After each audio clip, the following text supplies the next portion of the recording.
Aku pernah berpikir bahwa cinta hanyalah ilusi yang diciptakan oleh ilmu-ilmu murahan, sampai malam itu datang seperti badai yang tak terduga. Aku, seorang pemuda Jakarta yang selalu menyembunyikan rahasia hatiku, tiba-tiba berbagi kamar hotel dengan seorang pria asing karena kesalahan pemesanan yang absurd. Malam itu bukan hanya mengubah hidupku, tapi juga menghancurkan tembok-tembok yang kubangun selama bertahun-tahun, memaksa aku menghadapi siapa aku sebenarnya. Aku tiba di Bali sore itu, lelah setelah penerbangan panjang dari Jakarta. Aku memesan kamar hotel murah melalui aplikasi online, berharap bisa istirahat sendirian sebelum memulai liburan Solo yang kuharapkan bisa menyembuhkan luka hati lama. Tapi saat aku check-in, resepsionis menggelengkan kepala dengan ekspresi menyesal. Pak, ada kesalahan sistem. Kamar Anda double booked. Kami bisa upgrade ke suite, tapi Anda harus berbagi dengan tamu lain. Aku terkejut, marah bahkan. Bagaimana bisa? Aku bukan tipe orang yang suka berbagi ruang dengan orang asing. Dalam hati aku bergumam, ini pasti karma karena aku selalu menghindari komitmen. Aku memasuki kamar suite itu dengan hati berdebar. Ruangan luas, dengan balkon menghadap pantai Sanur, tapi pikiranku tak tenang. Di sana sudah ada seorang pria, sedang membongkar tasnya. Namanya Raka, katanya saat memperkenalkan diri. Dia tinggi, kulit sawo matang khas orang Bali, dengan senyum yang hangat tapi mata yang menyimpan rahasia. Maya, bro. Aku juga kaget. Tapi hotel bilang cuma semalam, besok mereka atur ulang. Suaranya lembut, dengan aksen Bali yang kental, membuatku sedikit rileks. Aku mengangguk, mencoba bersikap biasa. Gak apa-apa. Namaku Andi. Dalam hati, aku bertanya-tanya, kenapa hatiku berdegup lebih cepat saat melihatnya. Malam pertama itu, kami berbincang ringan. Raka bercerita tentang pekerjaannya sebagai seniman ukir kayu di Ubud, bagaimana dia datang ke Sanur untuk menjual karya-karyanya di pasar seni. Aku, seorang akuntan di perusahaan besar Jakarta, merasa dunia kami begitu berbeda. Tapi semakin malam, semakin dalam obrolan kami. Aku tak sengaja membuka tentang keluargaku yang konservatif, bagaimana ayahku selalu menekan aku untuk menikah dengan gadis pilihan mereka. Aku capek, bro. Kayak hidup di kandang. Raka tertawa pelan tapi matanya serius. Hidup itu bukan kandang, Andi. Kadang kita sendiri yang bikin pagarnya. Kata-katanya menyentuh sesuatu di dalamku, sesuatu yang selama ini kusembunyikan. Aku berbaring di tempat tidur sebelah, memandang langit-langit kamar. Mengapa aku merasa nyaman dengan orang asing ini? Dalam pikiranku muncul bayangan masa lalu, teman sekolah yang pernah kucinta diam-diam, tapi kutolak karena takut dicap. Apa aku benar-benar gay, gumamku dalam hati. Aku tak pernah mengakuinya pada siapapun, bahkan pada diriku sendiri. Malam itu, mimpi buruk datang, aku melihat diriku sendirian selamanya, sementara Raka muncul sebagai cahaya yang tak bisa kugapai. Bangun pagi aku melihat Raka sedang sholat subuh di balkon. Pemandangan itu membuatku iri, dia tampak begitu damai dengan dirinya. Hari kedua, hotel belum bisa mengatur kamar baru. Kami terpaksa berbagi lagi. Aku mengajak Raka jalan-jalan ke pantai, berpura-pura santai. Di sana, angin laut meniup rambutnya, dan aku tak bisa berhenti memandang. Kamu punya pacar, Andi? Tanyanya tiba-tiba. Aku tergagap. Belum. Aku sibuk kerja. Kebohongan itu terasa pahit. Dalam hati aku berpikir, kalau aku bilang aku suka cowok, apa dia akan lari? Raka bercerita tentang mantannya, seorang pria yang meninggalkannya karena tekanan keluarga. Cinta itu perjuangan, bro. Tapi kalau gak berani, ya hilang. Kata-katanya seperti pisau menusuk keraguan hatiku. Malam itu hujan deras mengguyur Bali. Kami terjebak di kamar, memesan makanan lewat room serice. Obrolan semakin intim.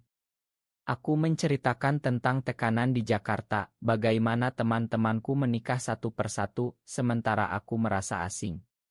Raka mendengarkan dengan sabar, tangannya menyentuh bahuku sebentar. Kamu gak sendirian, Andi. Aku juga pernah kayak gitu. Sentuhan itu membuat jantungku berpacu. Dalam pikiranku, konflik bergolak, ini salah. Keluargaku akan bunuh aku kalau tahu. Tapi hati kecilku berbisik, ini terasa benar. Aku tak bisa tidur malam itu. Pikiranku penuh dengan Raka. Kenapa dia begitu mengerti? Apa dia juga? Aku bangun tengah malam melihatnya membaca buku di sofa. Kami berbincang lagi, kali ini tentang mimpi. Raka ingin membuka galeri seni sendiri, sementara aku hanya ingin bebas dari ekspektasi orang tua. Kadang, Andi, kita harus pecah dulu untuk jadi utuh. Kata-katanya membuat air mataku hampir tumpah. Untuk pertama kali aku merasa dilihat, bukan dinilai. Pagi ketiga, hotel akhirnya menawarkan kamar terpisah. Tapi anehnya, aku merasa kehilangan. Mau lanjut jalan bareng, tanyaku pada Raka. Dia tersenyum. Mau dong. Kami pergi ke Ubud melihat sawah terasering yang hijau. Di sana, dia menunjukkan studionya, penuh ukiran kayu indah. Aku terpesona bukan hanya pada karyanya, tapi pada dirinya. Kamu hebat, Raka. Dalam hati aku berpikir, aku jatuh cinta. Tapi ini gila. Sore itu, di kai kecil, Raka tiba-tiba serius. Andi, aku suka kamu. Dari malam pertama. Pengakuannya seperti petir. Aku diam, hati bergejolak. Aku juga. Tapi aku takut. Kami berpegangan tangan di bawah meja, pertama kali aku merasakan kehangatan itu. Tapi malamnya, telepon dari ibuku datang, kapan pulang?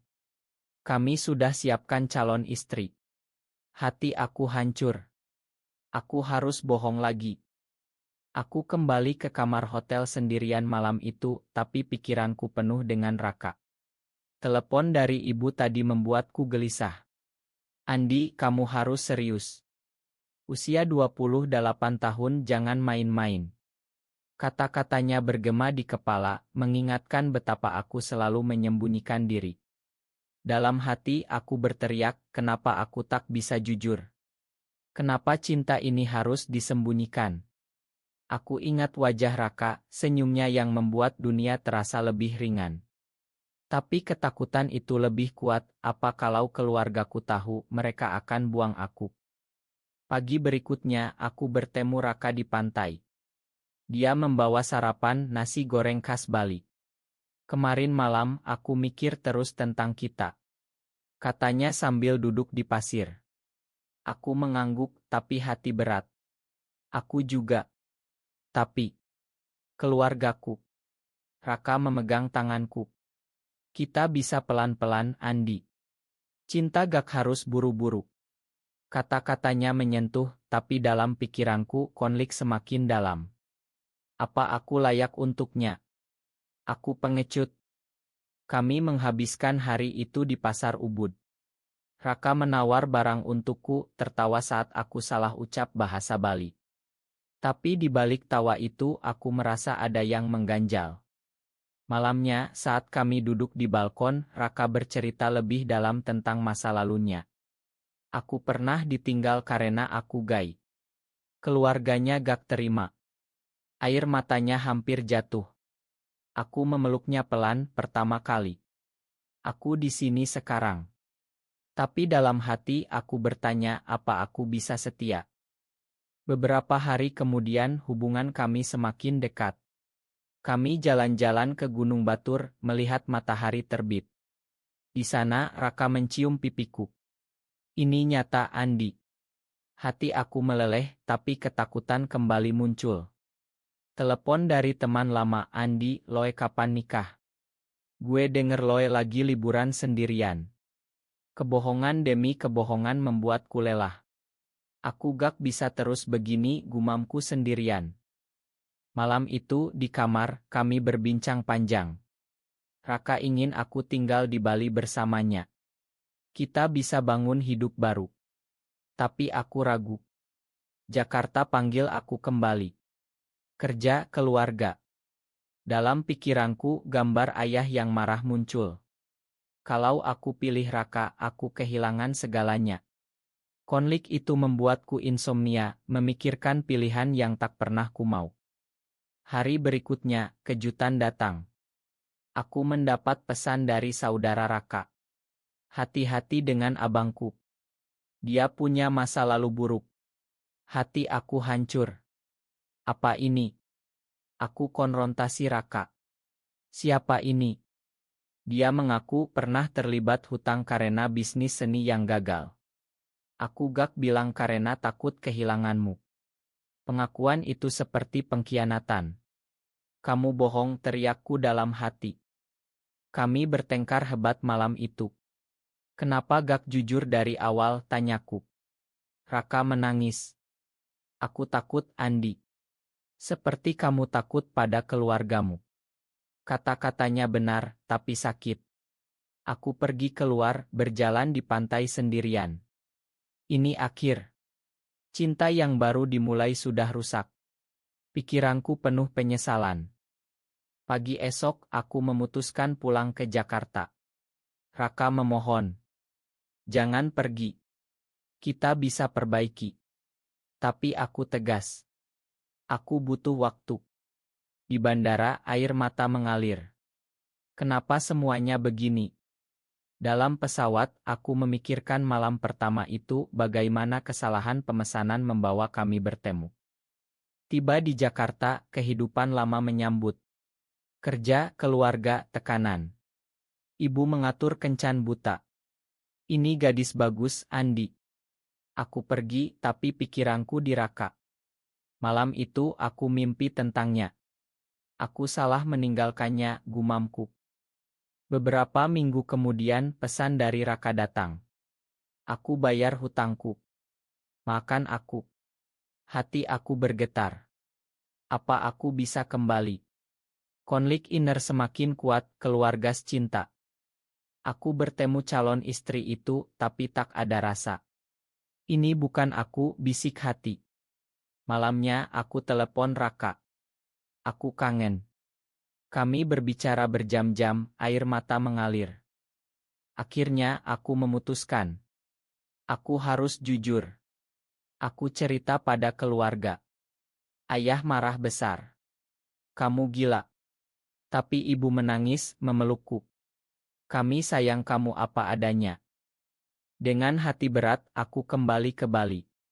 Raka menunggu di bandara. Makan aku, katanya. Aku memeluknya. Kita mulai lagi. Tapi cerita tak berakhir begitu.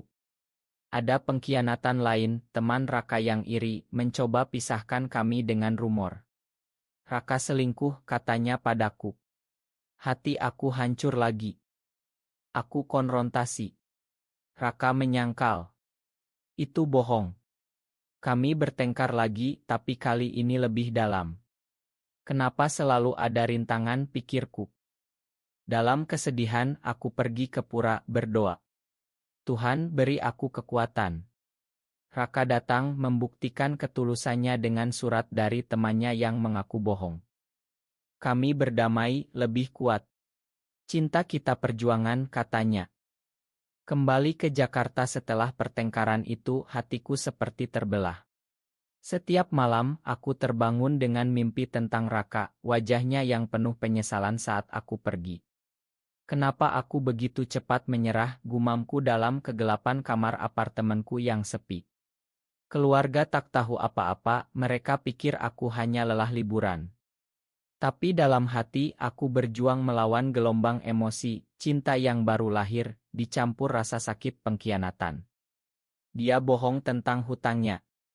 Apalagi yang disembunyikan. Hari-hari berlalu seperti kabut. Di kantor, aku salah hitung laporan, pikiran melayang ke Bali. Teman sekantor bertanya, "Loe kenapa, Di?" Kayak orang patah hati. Aku tersenyum pahit. Gak ada apa-apa.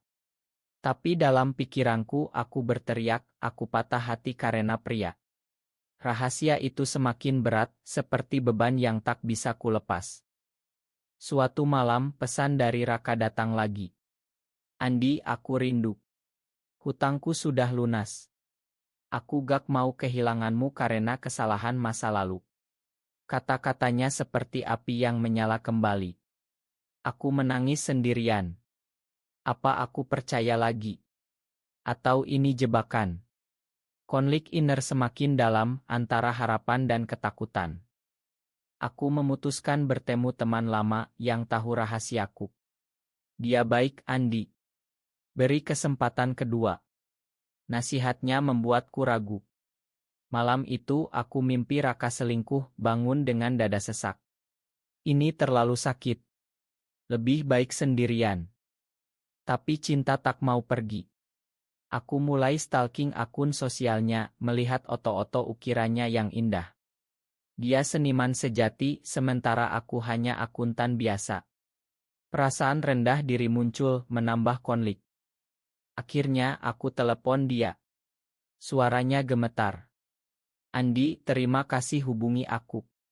Kami berbicara lama tentang rasa sakit masing-masing. Aku bohong karena takut, seperti kamu takut pada keluargamu. Kata-katanya menyentuh luka lama. Setelah itu kami mulai chat setiap hari. Raka kirim foto pantai, ini tempat kita pertama bertemu. Hati aku meleleh. Tapi ibu mulai curiga. Kenapa kamu sering senyum lihat? Aku bohong lagi. Teman kerja, Bu. Konflik memuncak saat ayah mengatur perjodohan. Ini gadis dari keluarga baik. Aku pergi kencan, tapi pikiranku di Raka. Ma, aku gak bisa, kataku pada gadis itu. Dia tersenyum pahit. Kamu suka orang lain ya? Malam itu aku putus asa. Aku harus pilih keluarga atau cinta. Dalam doa aku memohon petunjuk. Pagi esok keputusan datang. Aku cerita pada ibu dulu. Bu, aku gay. Aku cinta pria. Dia menangis, memelukku. Kenapa gak bilang dari dulu? Kami sayang kamu. Ayah marah, tapi ibu membela. Biarkan dia bahagia. Perlahan ayah melunak. Kalau itu bikin kamu senang, papa terima. Dengan hati ringan aku terbang ke Bali. Raka jemput di bandara, mata berkaca-kaca. Kamu kembali. Kami peluk, tapi ada bayang pengkhianatan. Beberapa hari bahagia, tapi teman Raka muncul. Aku dengar Raka deket lagi sama mantannya. Rumor itu seperti racun. Aku konfrontasi Raka. Benar. Dia marah. Itu bohong. Teman itu iri karena aku sukses sekarang.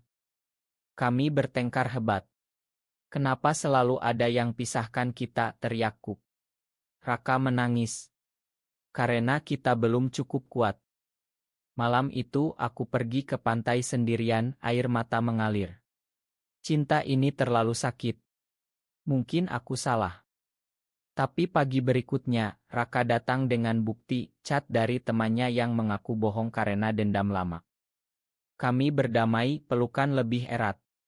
Makan aku tak percaya, kataku. Raka tersenyum. Kita belajar bersama. Hubungan kami semakin dalam. Raka ajak aku ke keluarganya di Ubud.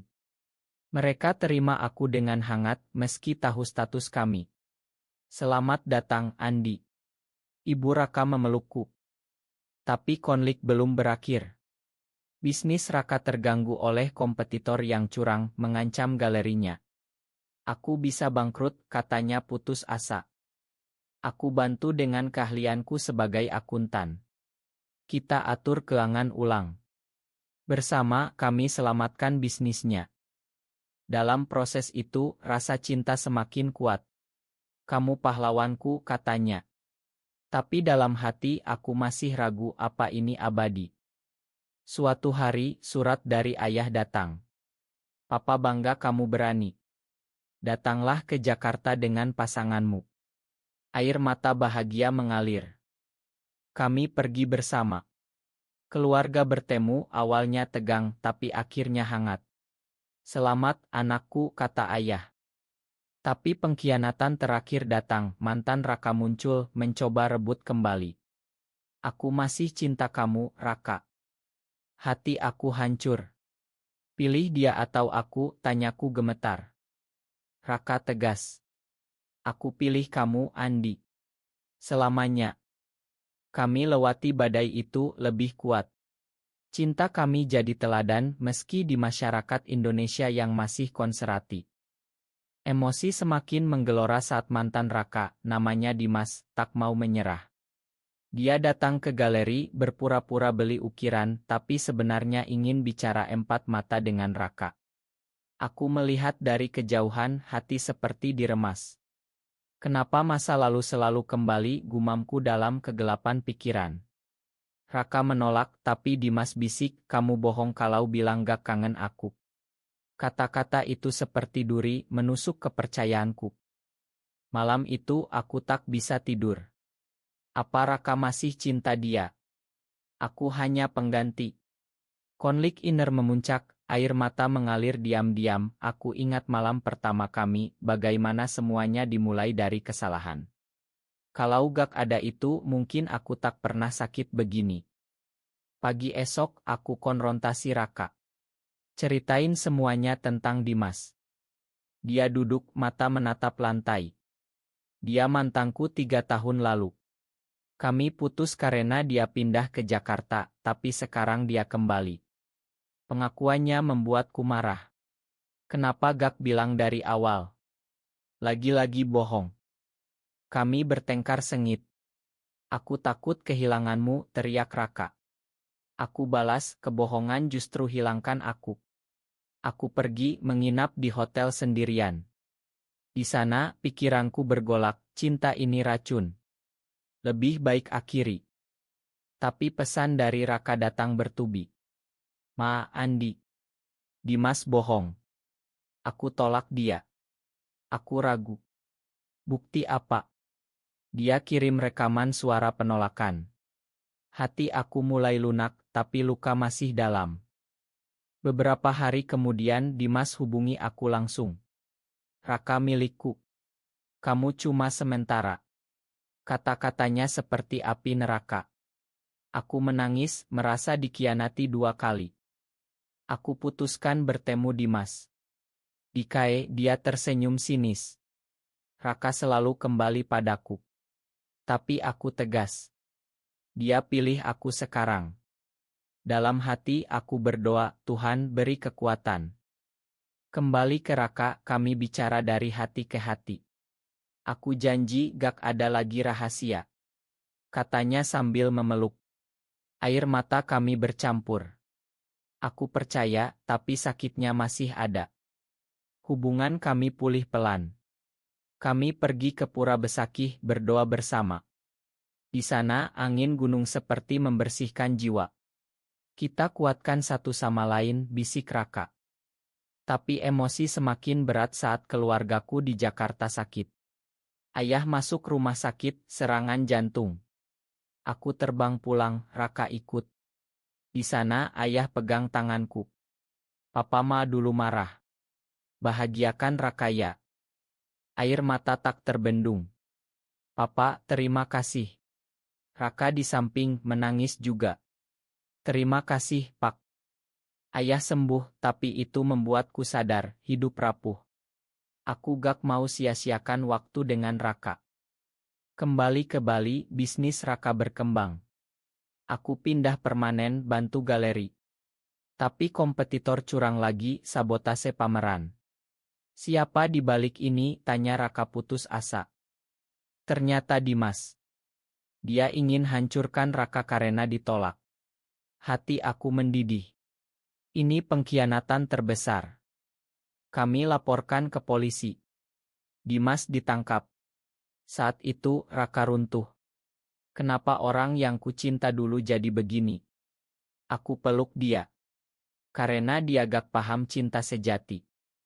Dalam kesedihan itu, cinta kami semakin dalam. Kami rencanakan masa depan, rumah kecil di Ubud, adopsi anak yatim.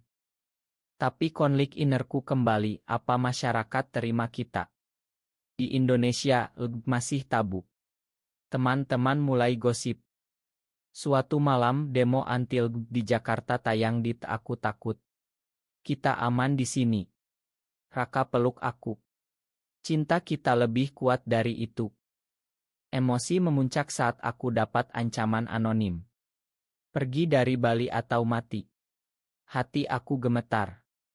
Ini karena kita. Raka marah. Kita lawan. Tapi aku ragu. Mungkin kita pisah demi aman. Bertengkar lagi. Jangan menyerah, Andi, teriaknya. Aku menangis. Aku takut kehilanganmu karena ini. Akhirnya, kami bicara dengan komunitas di Bali. Mereka dukung. Kalian bukan sendirian. Dengan dukungan itu, kami maju. Aku tulis cerita kami di blog anonim, inspirasi banyak orang.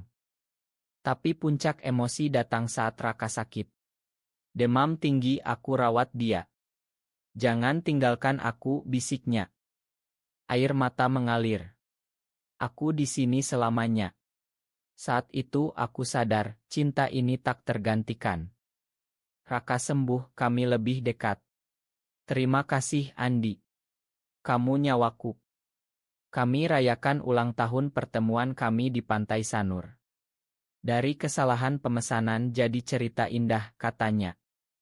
Tapi dalam hati aku masih bergumul, apa masa depan kami aman. Sakit Raka membuat emosiku seperti lautan yang bergolak tak henti. Setiap malam saat dia demam, aku duduk di samping tempat tidurnya, memegang tangannya yang panas. Kenapa Tuhan uji kita begini, gumamku dalam doa sunyi. Pikiranku penuh ketakutan, apa kalau dia pergi, aku akan hancur selamanya. Cinta ini sudah jadi bagian jiwaku, tapi pengkhianatan masa lalu masih menghantui, membuatku ragu apakah aku cukup kuat. Pagi saat dia bangun lemah, senyumnya pucat. Ma bikin repot, Andi. Kata-katanya membuat air mataku tumpah. Jangan bilang gitu. Aku takut kehilanganmu. Kami peluk, tapi dalam hati aku berteriak, ini terlalu berat. Cinta kok penuh air mata. Dokter bilang itu hanya lu berat, tapi bagiku seperti akhir dunia. Saat rawat dia, ingatan malam pertama kembali, kamar hotel, obrolan ringan yang jadi bibit cinta. Dari orang asing jadi segalanya.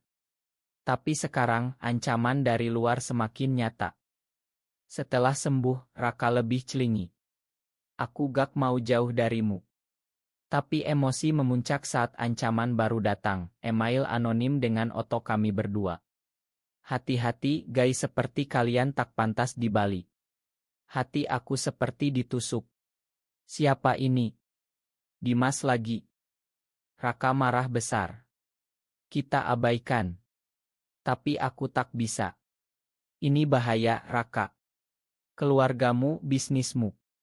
Kami bertengkar lagi, suara meninggi. Kamu mau lari lagi, tanyanya. Aku menangis. Bukan lari, tapi lindungi kita. Malam itu aku tak tidur. Pikiranku penuh skenario buruk, kami dipukuli, diusir. Kenapa cinta kami harus perjuangan mati-matian? Di Indonesia, di mana agama dan tradisi kuat, kami seperti buronan. Pagi esok, aku hubungi komunitas LEB. Mereka sarankan pindah ke kota lebih toleran, seperti Yogyakarta. Tapi Bali rumahku, kata Raka sedih. Konflik innernya terlihat, antara akar dan cinta. Akhirnya, kami putuskan tetap. Kita lawan dengan seni, katanya. Raka buat ukiran bertema toleransi, pameran besar. Aku bantu promosi. Tapi di malam pameran demonstran datang. Haram. Tutup galeri ini. Hati aku berdegup kencang. Raka berdiri tegar. Ini seni, bukan propaganda. Polisi datang, bubarkan mereka. Tapi setelah itu, Raka runtuh di pelukanku. Kenapa mereka benci kita?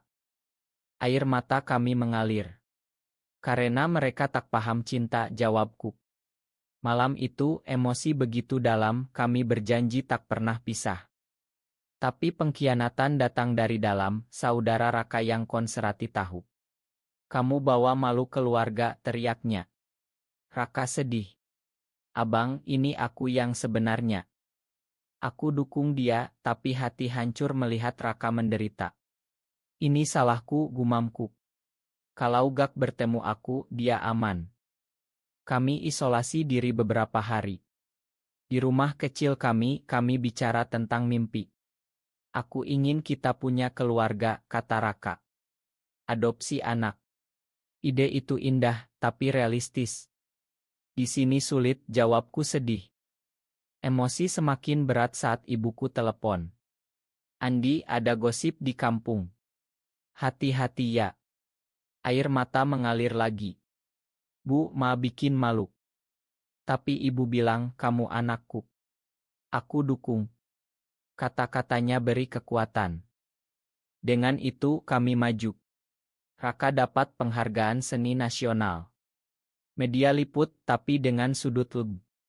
Pahlawan toleransi, kata headline. Tapi baliknya ancaman meningkat. Batu dilempar ke galeri. Raka terluka ringan. Saat lihat darahnya aku histeris. Ini terlalu. Kita pindah. Raka tolak. Lari bukan solusi. Bertengkar lagi, tapi kali ini penuh air mata. Aku cinta kamu, tapi aku takut, kataku. Akhirnya, kompromi, kami pindah ke Jakarta, dekat keluargaku. Mulai baru, katanya. Di Jakarta, tantangan baru. Kerja aku aman, tapi Raka kesulitan adaptasi. Aku kangen Bali. Kesedihannya membuatku bersalah. Malam-malam dia insomnia. Aku peluk dia. Kita bersama. Tapi dalam hati aku ragu apa keputusan ini benar. Suatu hari, Raka dapat tawaran pameran di Eropa. Ini kesempatan. Tapi artinya pisah sementara. Hati aku hancur. Jangan pergi. Dia pergi, janji kembali. Selama dia pergi, aku kesepian. Pesan setiap hari, tapi tak sama. Aku meragukan semuanya, gumamku. Tapi saat kembali, dia bawa cincin. Mau kawin denganku. Proposal itu membuat air mata bahagia mengalir. Kami nikah sederhana, dihadiri keluarga. Selamanya, bisiknya. Tapi cerita tak berakhir. Masyarakat masih julid, tapi kami kuat.